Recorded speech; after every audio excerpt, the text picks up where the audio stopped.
Well, hello there, friend. Welcome back to the Construction Leadership Podcast. I am your host, Bradley Hartman. I'm thrilled to be bringing to you today, my friend, this conversation with Mr. Jose Berlanga. He's an investor, real estate developer, and co-founder with his brother of Tricon Homes in Houston. Now, Jose shares a ton of insights in this conversation, but four really stood out that are immediately actionable. The first is his unique perspective on knowing your numbers and how, regardless of your history in school or what degrees you have or whatever credentials you have, what you can take from him in terms of financial literacy that anybody can learn and apply immediately alone is worth listening to this episode. Jose tells you why you have to be sure not to fall in love with your product, and why he specifically refused to answer my question about his favorite book. I'm glad he didn't give me a name, because what he did share with me is far more valuable for everybody, including myself. And last but not least, he talked about this idea about negotiations and the lagging nature of them in the cyclical industry, and how psychologically we are all living in different places on this economic cycle. What does that mean? If you're a land developer, builder, subcontractor, or supplier, at any given point in time, these four different groups of people are in far different parts of reality. And that is why some of this friction and confusion comes up. It's something I had not thought about deeply, and my wheels have been turning ever since he said it. Jose began his career as an entrepreneur in 1987, initially by starting a company dedicated to the import and export of machinery for the petrochemical, oil, and gas business. He started and operated multiple companies in different industries, and in addition to calling himself a builder, he considers himself an entrepreneur first. He's been personally responsible for the acquisition, development, construction, and sale of hundreds of millions of dollars in real estate assets. And last but not least, he published a book that I wished I had earlier in my career. It is titled The Business of Home Building: How to Start and Operate a Residential Construction Company.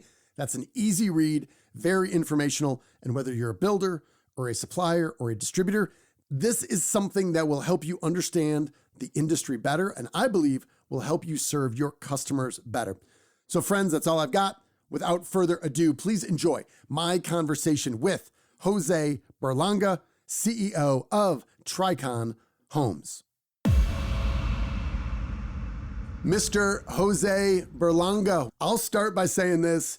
This is the book I wish I had back in the fall of 2000 when I started on my home building career. There was so much I didn't know, and I work for a company that really specialized in giving young talent a lot of training, but this is so concise and easy to read and really all-encompassing. Maybe let's just start. What was it in your life, in your career, that said, you know what I want to do is I want to sit down and write a book, because that is not an easy endeavor? Well, thank you for that. The irony is that I wish I would have had that book myself when I started in this business. Yeah. I had no clue what I was getting into, which is one of the reasons why I wrote it. I wanted others to really at least get a little bit of an explanation of what this industry is about. I had been an entrepreneur. I had owned businesses of many different kinds. I love entrepreneurship. I consider myself more of an entrepreneur than a builder. That's what a lot of people don't know. I'm known as the real estate guy, the construction guy, but I love businesses of all kinds. Some of the reasons why I wrote this book: I've always wanted to write a book. I love storytelling. I'm not a writer in the technical aspects in the literary world. I'm just a storyteller that has lived so many different things. I was focused on the business side of it. So that's what I wrote. Not how to build a home or how to build anything, how to build the business that builds the homes. Second, it was cathartic. It was decades of effort, of trial and error, of sacrifice, of discipline that I needed to unload all of this information. My biggest challenge was to narrow down some of these subjects and just try to condense them. But there it is. I enjoyed the process of putting it together. Well, and really, when I look at this book and why I was thinking so many of the things that I kind of learned the hard way, it's a framework. It's a logical framework to really think about the entire process. And whether you are a builder, whether you are someone who's going to buy another home in the future, or you are part of the distribution or supply networks that helps builders be successful, this is kind of a simple way to look at the whole thing. And that's what I thought was really valuable. I'm going to read you, Jose, your own words, and then I want you to dive into it. But you wrote, during my career, I've been involved in a dozen different industries: valves and piping, manufacturing, telecommunications, advertising, technology, clothing, chemicals, retail, food production, industrial tires, commercial real estate, corporate travel, paper and paper exporting for the label industry, auto industry, ice cream business, I need to know more, coffee shops, restaurants, bars, nightclubs, oil and gas, and the list goes on. Given what you've been involved in, what I learned about you, and I think what I want our audience to learn from you, as you think about your experience from ice cream to industrial tires and home building and everything in between, are there a few or a primary principle that you'd say, Bradley, here's what I've learned. Doesn't matter the industry. And maybe this is non-obvious, maybe it is, but if you really understand this component, you will save yourself a lot of time and struggle and frustration by focusing on this, that it doesn't matter the industry. Does anything come to mind along that line of questioning, Jose? Absolutely. Understanding numbers, the science of a balance sheet, of a financial statement. Once you make logic of any given industry, the ratios, the percentages, what your cost of goods sold needs to be in relation to your sales prices. Once you understand some of those fundamentals, you can grab that information and translate it to almost any other industry. I am a very versatile type of entrepreneur. Some of them get involved into a business because they like a specific product or a service or idea. And some of us are the opposite. They're not as focused on the idea, concept, or product. We just like the world of putting things together, building things, creating things, the business world. That's me. When you have those particular characteristics, it is a little easier to adapt from one to the other. Over the years, I've noticed that although every business has its unique characteristics, they all share some fundamental aspects: a process, people involved, costs, and profit. And when you start understanding and analyzing the individual aspects that are required in order to be successful in any given industry, you can grab those and just translate them and fill in the blanks. But understanding, to answer your question, I think understanding a balance sheet, understanding numbers in financial statements is the number one. Granted, we have to know a lot more. To be an entrepreneur, you have to know people, you have to know sales, you have to know a little bit about psychology, and you have to know so many other things, legalities, but that's perhaps the number one. If anyone is listening here, and I know some folks that are in our training and coaching programs, specifically who are in sales and are trying to get your attention and to help builders be more successful, a common thing we hear is, oh no, I was not good at math in high school. I tried to dodge it in college. When it comes to numbers, that stuff sounds like MBA stuff. I'm not sure if I'm up to the task. For any of these kind of core numbers and core ratios that kind of cut to the heart of your ability to generate profits and have cash flow, what advice might you have for some of these folks that feel intimidated when it comes to kind of this idea of knowing your numbers?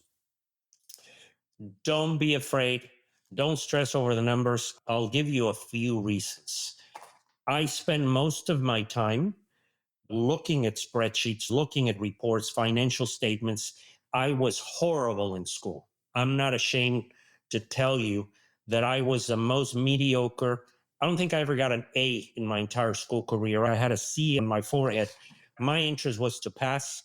I was not good with numbers. Even basic arithmetic was confusing to me. I was challenged in that department of the learning process in general.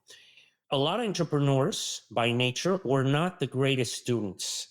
They have other qualifications. They have the motivation, the drive to want to make money, to build their own future, their career. When there's money involved, when there's risk involved, when your future is involved, somehow you learn a lot faster. Once it's your money, once it's your destiny, once you took the decision to get started with your business, you're going to figure out those numbers real quick and they're going to come in very easy. You'll be interested in them where you'll surprise yourself how easy they are. I love that. Can you tell us about the story of you and Tristan, your brother, your first project down in Houston Heights? Maybe give the audience a little bit of that story. And what stood out to me, and you mentioned it, maybe about your brother and yourself, is the importance of having a vision, of seeing something that isn't there, but believing in your heart that you can see it in your mind's eye. And therefore, if you can, then you can develop a path to get there. I credit my brother for having the vision in this particular business, which was Tricon Homes. He was the inspiration for having started the company because he was an architect. And as I mentioned, to me, it didn't matter if I was selling tires or ice cream or furniture or houses. But he, on the other hand, was the other scope, the other angle of an entrepreneur. He wanted to build homes. No other product was interesting to him. We realized that there was a trend of people wanting to come back to the inner cities back in the 90s. He had that understanding and the belief that little by little this trend would grow. So we purchased this property in Heights. The Heights has become one of the most sought after, popular neighborhoods, multi-million-dollar houses. Everybody wants to live in the Heights nowadays. I give me and my brother, our company, a lot of credit for having done that because we speculated. We took the risk in starting to invest and buy lots, buy properties in the Heights where nobody was doing it. It was a forgotten neighborhood. It was scary to drive through it at night. Graffiti, tear downs, crack houses. And we selected a property, built a house, and it sold. And we kept going. It was a tiny investment that we started with the $7,500 investment to buy our first property. These lots go for $500,000 now in a very short period of time. That gives you an idea of how these neighborhoods have changed.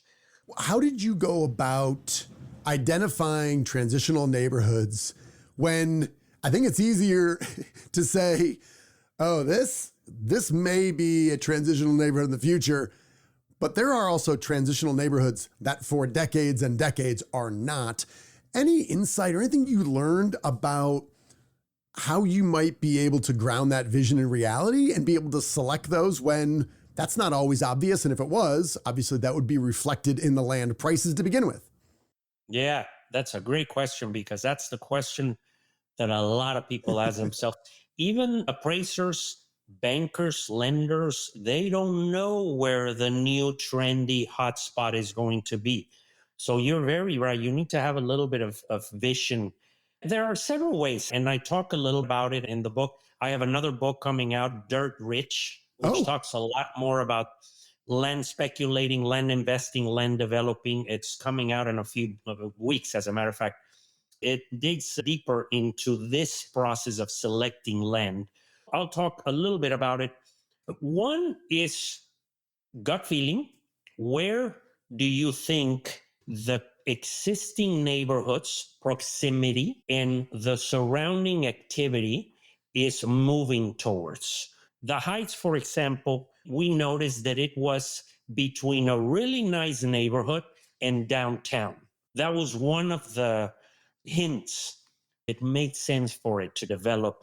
It was very close to other things of interest. So, and you nailed it. Sometimes it's like popcorn. Some of these neighborhoods, some pop, some don't. We've made investments in neighborhoods that a decade later have not really changed considerably. So our investment kind of sat there and didn't get anywhere. So, yes, it's always risky. There's always risk attached to this business, but you can reduce it by seeing where things are moving, by following other bigger builders, by trying to do some research. That's something else. Eventually, some of the smaller builders would start following us around and seeing where are our signs, where are we buying, and then they would start buying. Looking at city records in understanding what replats, who's buying where, what new development, commercial developments are occurring in the different areas. So it's a combination of research, gut feeling, and a little bit of luck all put together. So Yeah, it sounds like that, almost like that idea of a fast follower model. And the idea that, hey, sometimes the pioneers, they end up with all the arrows in the back. But if we know that Tricon Homes, a bunch of smart people, and they're successful, if they're already buying property there, they've already solved some of that challenge and they are voting with their dollars that this is what they're going to do. So that certainly resonates with me. And it works. It works. Yeah. I'll throw another real quick please. comment here that when you have the ability and the stomach to not make any money in the short term, which we did, because by the way, we weren't as lucky with the Houston Heights. We didn't make money on the first one or on the second one or on the fifth one. Eventually, we started making some money because we kept reinvesting our money in the same neighborhood, adding more new construction until people started noticing. So we created the traffic. If you can go into a neighborhood, I call it saturating a neighborhood. Mm-hmm. If you can raise enough capital to buy enough properties in one of these transitional neighborhoods and start more than one development and start changing the look and feel of the neighborhood, it starts sending that message to your consumers. Oh, this neighborhood is up and coming. It's changing. So you can create that trend. You can create that change. But that takes a little bit more money. And it also takes a little bit more of a gamble in willingness to not, a lot of companies, even the massive ones like the Amazons or Teslas, they didn't make money right away. They invested and gained market. And one day, all of a sudden, they experienced exponential growth. We were willing to do that. And we decided that we were not going to attempt to make money on our first attempt. That wasn't even our priority. Our priority was to build a business, not to make immediate profits. There's a lot of power there and we can kind of go down, but I think that mindset of being patient and not thinking, and you mentioned your book, it looks easy when the team at Magnolia Homes does it and HGTV, and it seems like anybody can roll out of bed, get some money and flip a house and have immediate success. I think for most, and there are no shows about these catastrophic failures where people try to do that and lose everything and wreck their marriage and turn their own balance sheet upside down. I'm wondering if you can share a little bit of context about some of the insights you've learned about leadership a little bit outside your own business. And that is with suppliers and subcontractors, about building trust and building a culture where, hey, we're going to do this together. And on some of those subs, you might pay a little extra for their expertise. And sometimes, you're going to treat it more as a commodity, but building a team that really knows that, hey, we can grow our businesses together if we can help each other. Absolutely. That's a very interesting question because you depend on your team to become successful in the construction business or in any business. The first advice I give is to, again, don't be impatient, because while hiring employees, contractors, partners, vendors, you may have to kiss a few frogs. Don't expect your team to be perfectly assembled on your first home or on your first project. There is a learning curve. So if you expect it to just magically work overnight, you're setting yourself up to fail. Over time, hey, my plumber did well, but my electrician was horrible. Let's switch that one. My foundation guys are great, but the lumber distributor did not do the greatest job. My AC guys, and little by little, you assemble people that are giving you the right results. So it takes a process, number one. Number two, sometimes paying a little more is worth it. The cheapest of everything is not necessarily the best. There's something to be said about having the right negotiating skills, knowing what to pay, understanding your numbers. But you don't want to beat up your team members and your contractors to a point where they're not making any money. They're not going to be helpful to you. They're not going to want to come back. The first person who offers them a little bit more, they're going to move on. So you want to be fair. You want to hire people who understand your niche market. This is another one. Every price point requires different technical skills. Every neighborhood, every style of home. So you have to partner with people who understand your product. So little by little, you start building these relationships, and it gets easier and easier. But a lot of things, we can talk just about this particular question for hours, by the way. So I'm trying to narrow down a few of the quick points. But loyalty, some of these partners and vendors, the more repetitive business you give them, the more effort and more time and more loyalty they give back to you. So we wouldn't just give every project to different people all the time. We would find the ones that work well, and they prefer, this is something very, very important, your vendors and your contractors prefer to get less per foot, let's call it, or get paid a little bit lower rate, but get that repetition, the constant work. They prefer that than someone that's going to give them one job and pay them more. They depend on ongoing business, and that's what we try to build. Hey, I'm going to give you the next job, and you grow with me. We're going to reciprocate and help you grow. And we're very proud that we helped a lot of companies build their own businesses to the point where a lot of our vendors were making a lot of money with our company, and we were very proud of that. If we've got folks that are listening to you, Jose, and they'll say, whenever we hear executives, this is what we hear. They're willing to pay a little bit more and they want the loyalty. But if I'm a sales guy and I'm out there and I want to distribute lumber or building materials or windows or shingles or whatever, I always feel that it comes down and it's always about price. If this is on the top of their mind, how would you share your perspective on that? You want companies that will back up their product and will be there when you need warranty, when you need to respond to your customers and to your buyers. So this is difficult. It's a very difficult topic because there's a fine balance between paying the right amount and having a good quality. There's somewhere in the middle. You don't want to overpay unless you're building a multi-million-dollar project where money is no object. You have to try to make the best out of everyone. But it's very important not to lose focus on the quality, on what you're trying to provide, and make sure that you use the right partners in every aspect. Eventually, you're going to try to figure out how to find that balance. I don't think that it happens on your first project, and you have to know that sometimes you may build something and you're not going to make money. You're not going to hit a home run every single time. So you have to be prepared and not be disappointed or not think that you're doing horrible and that it's something that you did wrong. This is a highly speculative business, and little by little, you understand that you win some and you lose some. Yeah, it brings me back to this funny story. Within the first month or two of me being promoted to a project manager and overseeing a project, and this was more production style, and I met with my boss and we were looking at the numbers and he's like, what do you think of the numbers? And I said, yeah, the gross margins here look pretty good. I feel good about it. And he's like, what about that one? I'm like, yeah, it's a little bit lower. We had some go back charges. And we said, well, let me explain to you the other part of the business that goes from gross margin to net profitability. So we walked through that. And by the time we were done, I'm like, this is helpful because it turns out on that house specifically, we didn't make much money. And he goes, no, Bradley, you built that one for practice. And he goes, that's okay. You're young. Your team's young.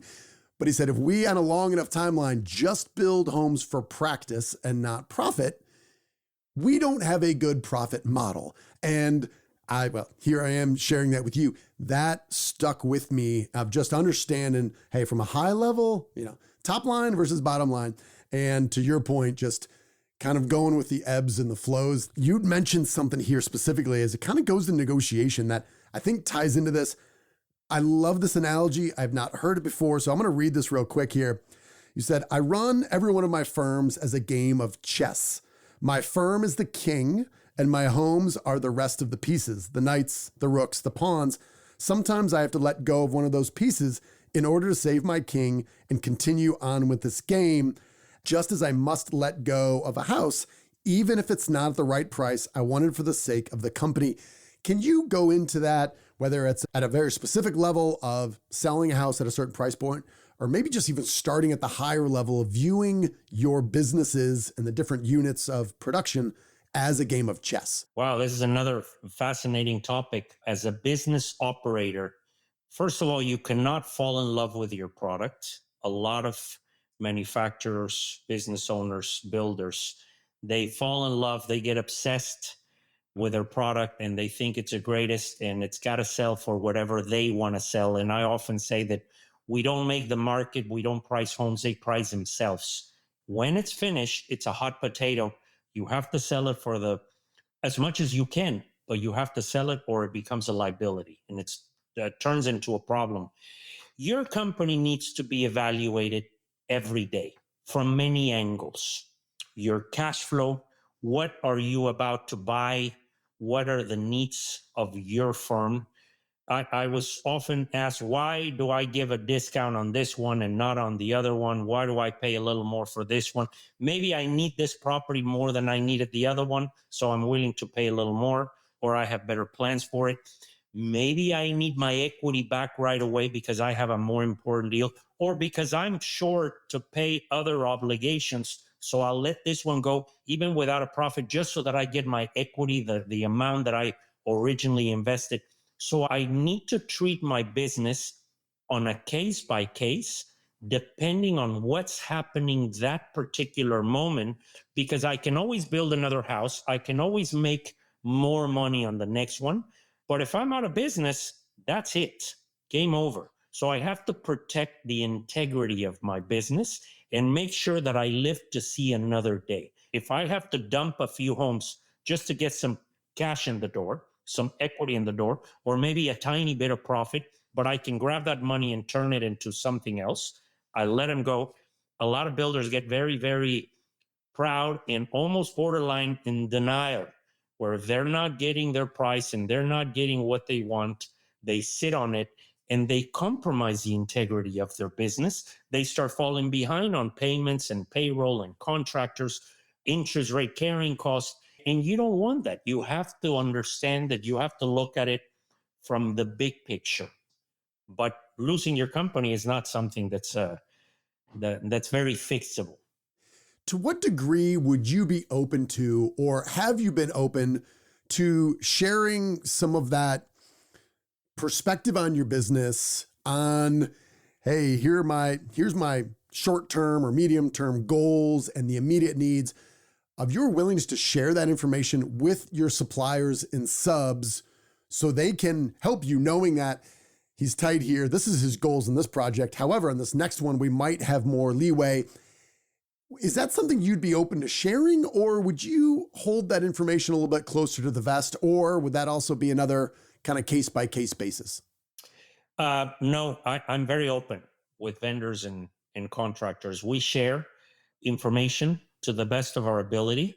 When we're negotiating, we are trying to communicate what type of project with our vendors, what type of profitability, how is the market, how is the inventory, because they need the work too. Sometimes the market is very hot.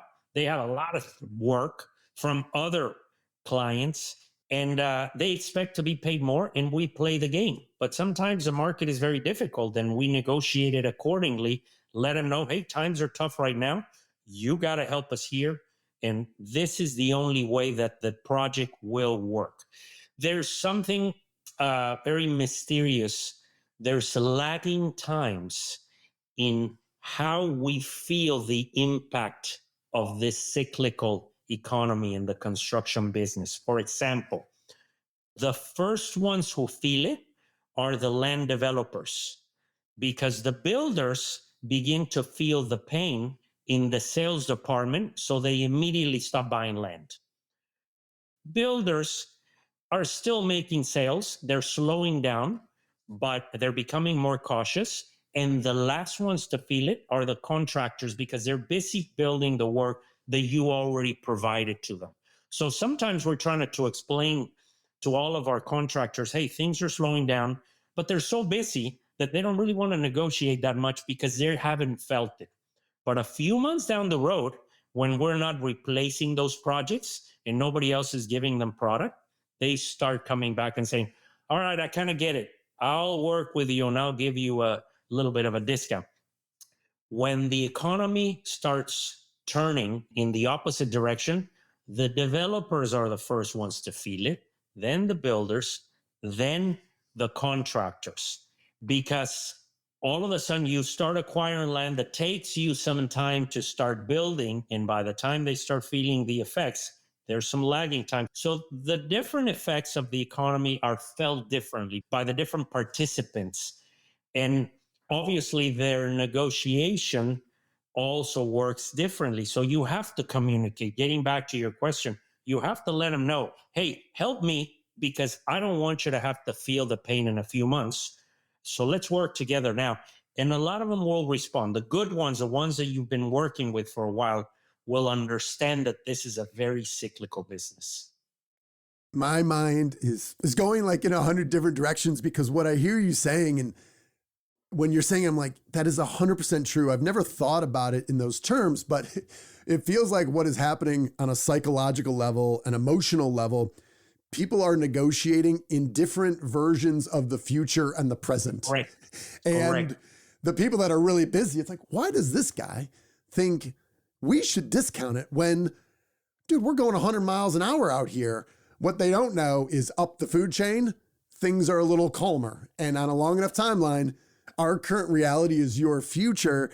But how you communicate those is just, is a fascinating. I think you shared that in a really easy to understand way.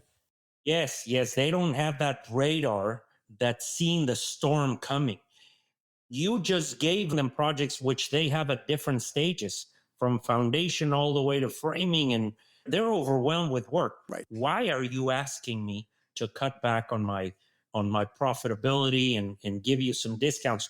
They don't get it, but eventually they do. When the new development starts slowing down, everybody is working with their own version of what they're feeling in the market. This is a whole different philosophical, emotional thing I would love to talk to you more about later. That's fantastic. Are there any books or podcasts or any sort of external media that you would say either in your career or more recently has really helped you in your own personal development as a better leader, as a better manager, as a better business owner? Let me answer that a little bit differently. I think all of us are different. Our brain works very differently. I'm ADD in a lot of respects. Obviously, when I need to snap out of my ADDness because there's something of high importance, I figure out how to focus. But I struggle completing books. I rarely finish one. I think that you need to try to understand what is your own method of learning, what is your own method of staying well communicated. What I do is I love snapshots of information that I can grab. So I incidentally, I read a lot, just not books. So I'm very well informed of current events, the economy, trends. I know what's happening in different corners of the world and in different industries. So even with my distraction level of ADDness, I managed to figure out how to stay informed. I talk to people that are interesting to me in the industries that I operate. You need to ask yourself, what is my favorite method of learning? How can I be more efficient? How can I learn what's necessary in the quickest, fastest, more efficient way, and then apply it? But the advice that I will give is do it. Don't just talk about it. You need to keep learning and figuring out how to improve yourself every day. I think your answer to that is a far more powerful response than the original question. And I did a whole episode on this, and I am a reader. I grew up with this guilt where if I started a book and I stopped, I would just stop reading because I felt guilty that I bought a book and I only got halfway through, but it wasn't managing my attention. I finally realized, how can you learn how to learn? And if it doesn't grab your attention, there's probably some connection to its relevance in your current life. And I've really encouraged people to don't be too precious about the whole thing. Whether you read part of a book or, hey, if I started reading this and the first 100 pages were amazing and I started applying it, you should not feel guilty about not going back to finish it. But this is also a tool and a resource that you can revisit. So I couldn't agree more. And I think I'm having this conversation with my kids who are very different than me, is as long as you learn how to learn, as long as you learn how to improve a little bit every day and figure out where you can put your energy to deliver more value to people and build relationships, on a long enough timeline, good things will probably happen to you. So thank you for that. I agree. And you hear a lot of people nowadays, oh, if you're a CEO, if you're a leader, if you're a business, you have to read 10 books a month or you'll get nowhere. Right. I disagree. Yes. I disagree. There are different methods of learning. There are different ways of grabbing information, of learning what you need to learn to stay interested and to become successful. Even if you don't read all these books, you'll manage it. You'll figure it out. A lot of my close friends and family make fun of me that I'm writing books being ADD. And what I tell them is, it's a completely different part of the brain. Yes. Because reading, I need to follow a story. I need to stick to it and pay attention to every line. When you're writing, it's another part of the brain. It's a more creative brain that's just dispensing information and putting things down on paper, that you can capture that in a completely different way. And I've become, even that I've identified, that you can turn whatever good part of your brain and use it to help you succeed.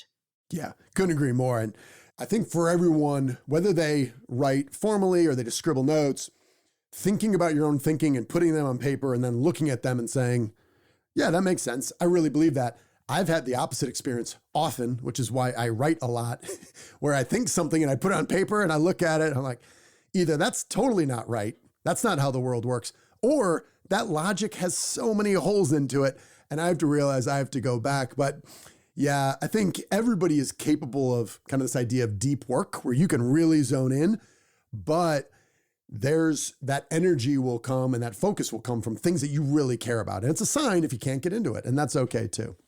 Well, why don't we close on that? I do not want you to don't be humble here. Don't be vague. Don't include any nuance. Where can people find the book, which is The Business of Home Building? Subhead is How to Start and Operate a Residential Construction Company. Well, Bradley, thank you so much for mentioning that. I don't consider it just a book about construction, but more about entrepreneurship, how to start and build a business, how to understand the fundamental aspects of building a business. I try to tell it in a relatively fun way that's not boring, it's not technical. I think this can apply to anyone. It's on Amazon. It's available on Amazon and most outlets where you can find books. Jose, I appreciate you making time. This was a lot of fun. I really enjoyed your book, and congratulations on all your success. Bradley, thank you so much. It's been great visiting here with you. All right then, friends, how did that go? Hopefully you enjoyed my conversation with Mr. Jose Berlanga. This was one of those conversations that I find myself hours and days and weeks later still thinking about something he said. So if you also got value from this, please share it with your network. People around you look to people like you to figure out where they should invest their limited time and attention. And of course, you should go on and buy 5 copies, buy 10 copies, buy a case of The Business of Home Building by Jose Berlanga. I promise you this will be a good reference source for you, and especially for young talent who's in the industry that don't understand all the complexity that goes with it.